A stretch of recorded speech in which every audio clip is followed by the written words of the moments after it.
My friends, funga zip. Let's get some order.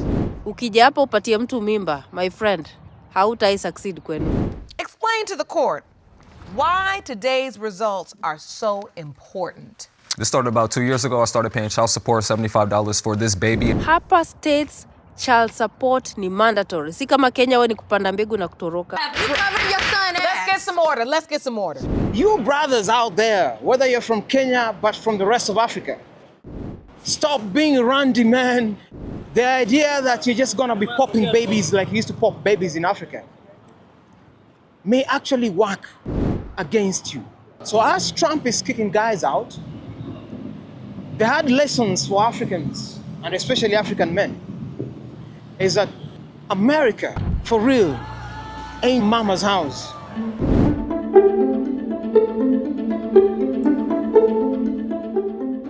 It's not just Trump who's kicking guys out of the US.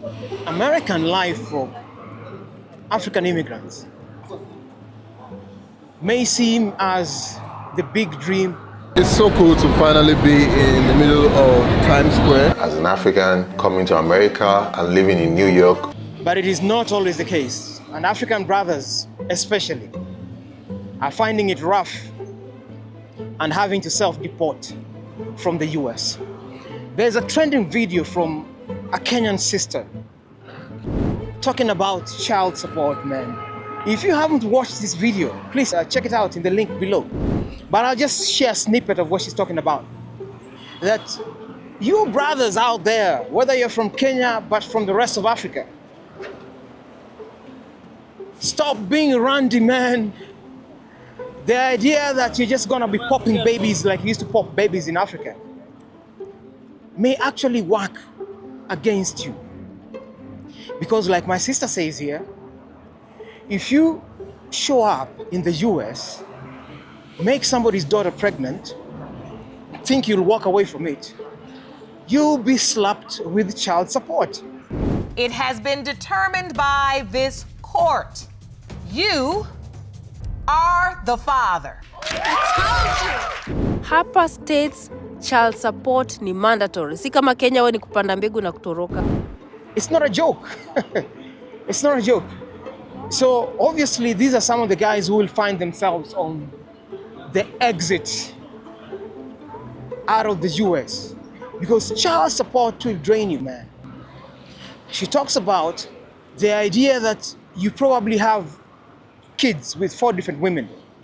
That in New York, for example, you will be spending something close to 17% of your income providing for your child. So that will obviously come out of your check and go out to the sister or to the baby's mama. That's a reality. So imagine you are popping some $1,000 every month. And in Africa, that's a lot of money. That's a lot of money.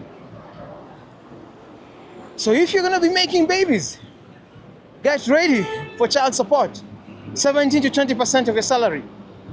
That's a huge check, man. That's a huge check. So as Trump is kicking guys out, the hard lessons for Africans, and especially African men, is that America, for real, ain't mama's house. Certainly not African mama. Because we have a way of finding refuge at home, finding solace at home. I don't know what the story is with our black brothers and sisters who are out there in Britain, in America, whatever. But I know for sure that there's enough grown men who are 30, 40 years old who have never left the comfort of their homes. Certainly in many African cities.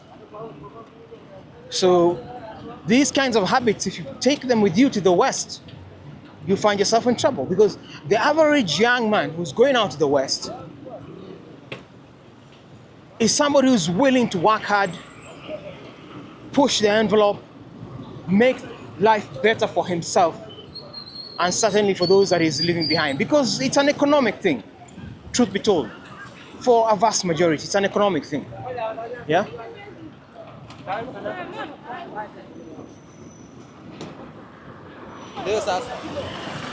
It's major traffic in Nairobi. It's evening, it's rush hour.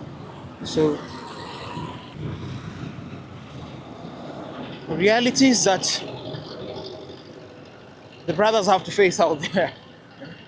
So kama unajituma huko, especially if you're Kenyans, now I'm addressing Kenyans, man. Yeah? Unajichocha unafikiri huko utapiga na maball tu na utembee dadi. Utajipata kwa mashida. His Kenyan brother in America also brings a lot of these sound bites out to guys here. And I think they're valuable stories. Very important stories for African immigrants in the US. So the sister's advice is simple. That if you really have got to date out there, then find a fine sister who's well-read, has got a good job, well-managed, essentially can take care of themselves. It sounds very much like the angle there is just money, isn't it? But it is a reality that she's throwing out there.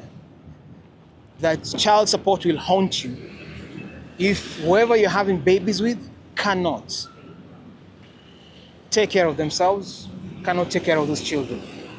So the richer, the more educated, the better, so she says. But it's a decision at the end of the day, ultimately. It's your decision at the end of the day.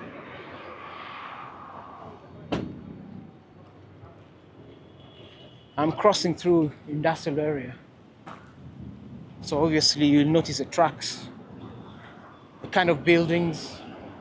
There's a lot of motor selling companies along here. There's banks and and the main street up there, that road up there, crosses through town all the way to Westlands and takes you to the airport in that direction. So that's the Nairobi Expressway. Right below it is Uhuru Highway and Mombasa Road. So Kenyan Americans, what is the experience, man? Tell us. What have you gone through? What are the challenges you've experienced? Dating, marrying out there, having babies. We want to know. Some of us may just get the opportunity to travel to those countries. And so we need to be informed that we don't fall into some of those traps. But goodness Lord, man.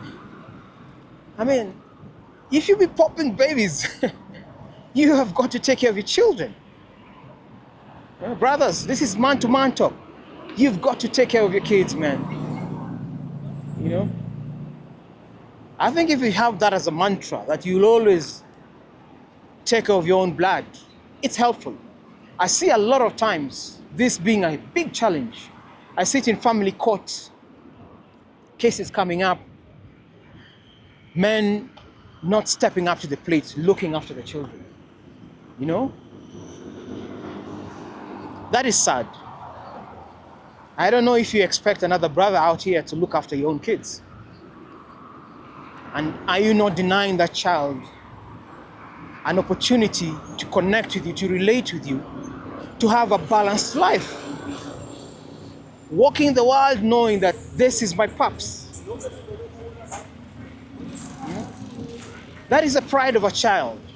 Identity, it's a big part of any human's life.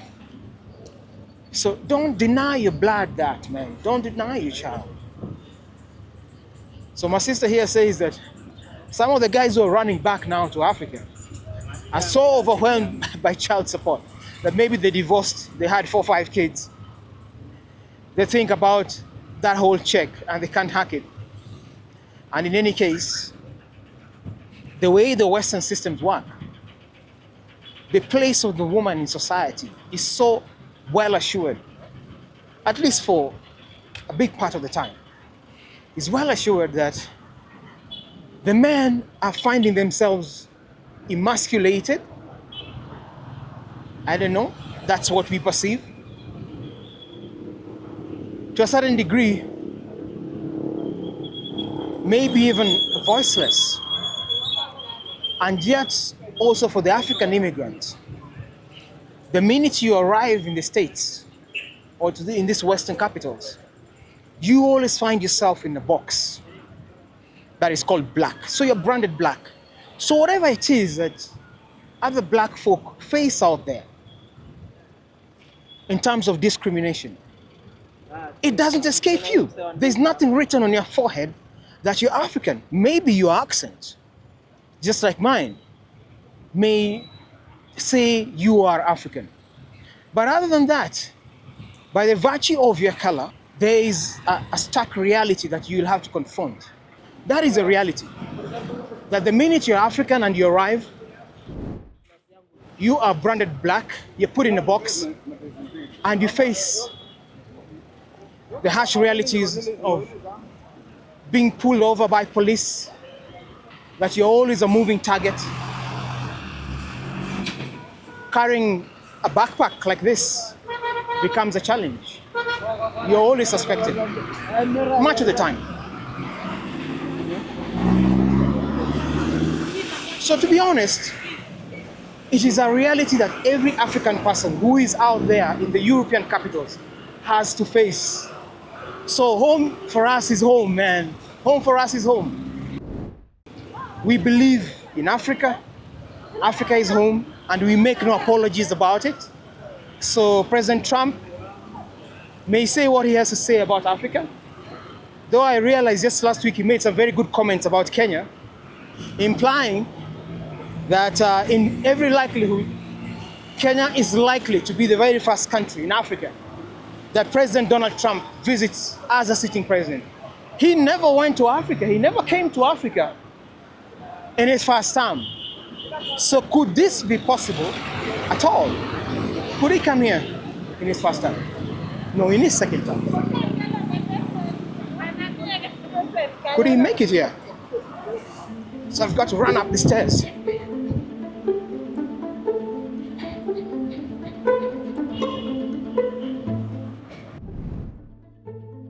So could President Donald Trump make it to Africa? That's the question. Smart traffic. Now, people are heading home. People are heading home. Those who are selling on the street side. For Kenyans who are out there, this is the Nyayo Stadium roundabout. You may remember, the stadium is right there. And on the horizon, that is the changing landscape of Upper Hill.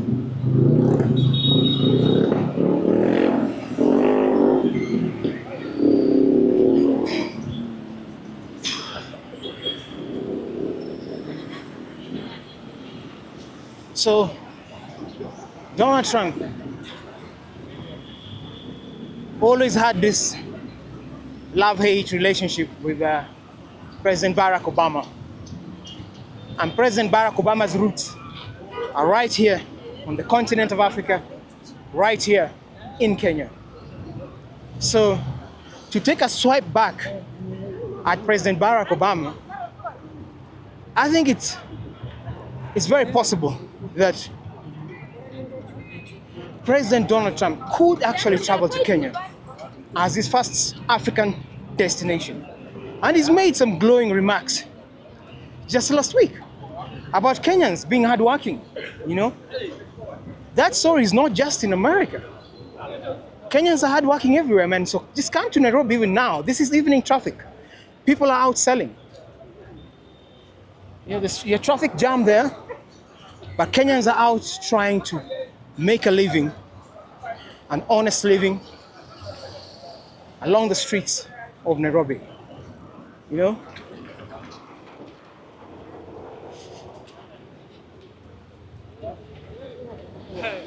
So this is the simplicity of life in Africa, man. If you haven't been, you got your food, your fruits on the side of the road, you got your shoes, you know, you got your shops, fast food, You name it, you get it.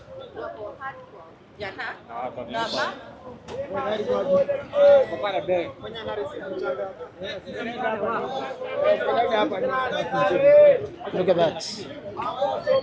That's mshikaki. Nyama in the evening. It's a good bite to take home. Something to snack on as you go.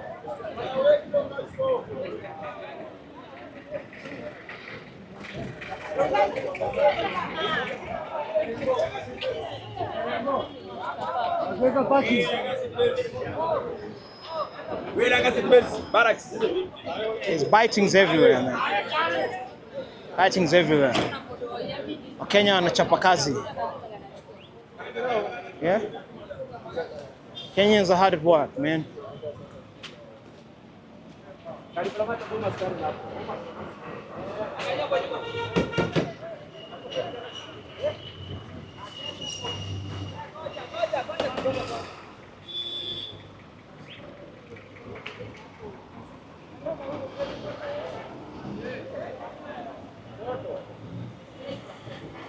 Here we go.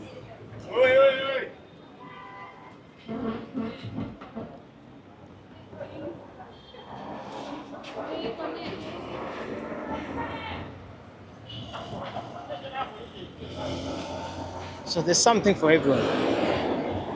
From food, snacks, fashion, clothes, you name it. You get it.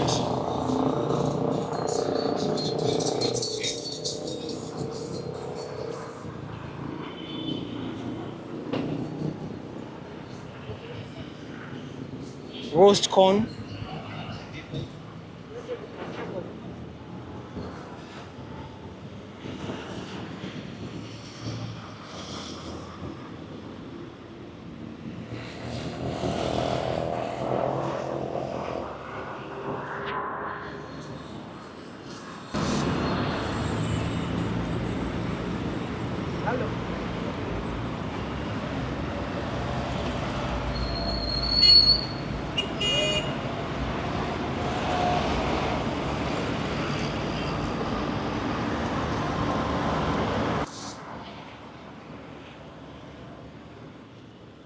So this is evening traffic in Nairobi.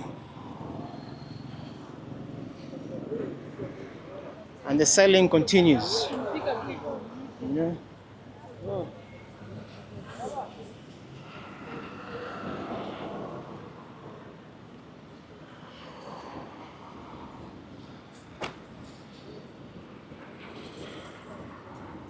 So if you're Kenyan and you've been abroad too long, man, this is Nairobi West, right here. So from Nyayo Stadium at the roundabout, you turn in here into Nairobi West. There is Upper Hill in the skyline. Of course, you've got the Nyayo Stadium right there, you can tell from the lights.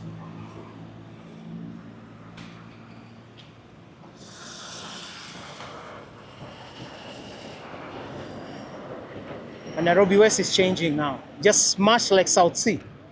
The skyline in Nairobi West, you had all these old colonial buildings, like this one. But now, what you will easily find are these taller buildings here. These taller buildings, very common now.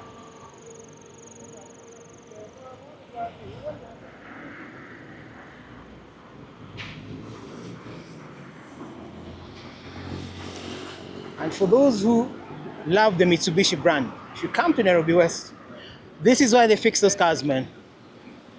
From what I see online, the Mitsubishi with the badge GDI on it, I'll find out what it means, are essentially troublesome cars. There's some technology they put in that engine that for some reason could have been a factory defect that constantly brings guys back to the garage. Yeah, so check out GDIs, man, they're there. Bonnets are popping open every other day. It's always very interesting when it's Christmas time in this country and you travel. A lot of drivers who don't go up country. The vehicles just to the city center face major trouble. So along the highway, you will come across cars that have never really left the city much. Bonnets open, mechanics under the hood. This Ruby's here used to have a restaurant called Kengele's. Right here, but now it's Kappa Bistro. So the Kengele's brand just died a natural death. Died.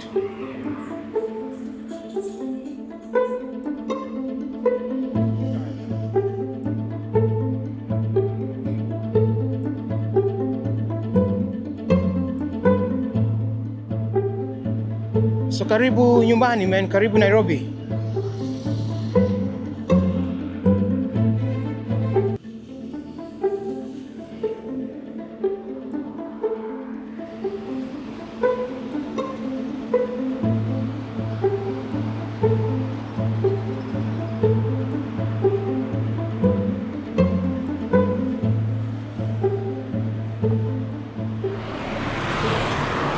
Look at that.